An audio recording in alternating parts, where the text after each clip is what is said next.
দেখি আপনি ইসলাম সম্পর্কে কতটুকু জানেন। এই চারটার মধ্যে কয়টি প্রশ্নের সঠিক উত্তর দিতে পারেন কমেন্টে জানান। প্রশ্ন 1, কোন নবীর উম্মতদেরকে খ্রিস্টান বলা হয়?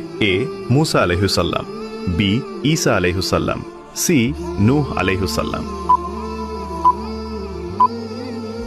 সঠিক উত্তরটি হবে অপশন বি ঈসা আলাইহিসসালাম।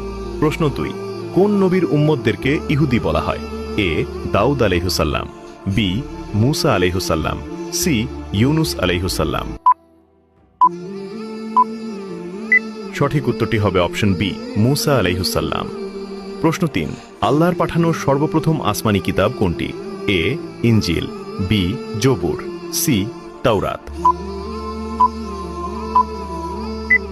উত্তরটি জানার আগে আপনি যদি ইসলামকে ভালোবাসেন তাহলে কমেন্ট করুন আই লাভ ইসলাম। সঠিক উত্তরটি হবে অপশন সি তাওরাত। প্রশ্ন 4, কোন নবীর পিতা ছিল না? তিনি অলৌকিকভাবে জন্মগ্রহণ করেছিলেন? এ মুসা আলাইহিসসালাম, বি ঈসা আলাইহিসসালাম, সি নূহ আলাইহিসসালাম। উত্তরটি জানার আগে ভিডিওটি শেয়ার করুন। এই জ্ঞানটি শেয়ার করে আপনিও সাদাকায়ে জারিয়াহার অংশীদার হন। আপনার একটি শেয়ার হয়তো হাজারো মানুষকে সঠিক পথে আনবে। সঠিক উত্তরটি হবে অপশন বি ঈসা আলাইহিসসালাম। আপনি কয়টি প্রশ্নের উত্তর দিতে পেরেছেন অবশ্যই কমেন্টে জানান।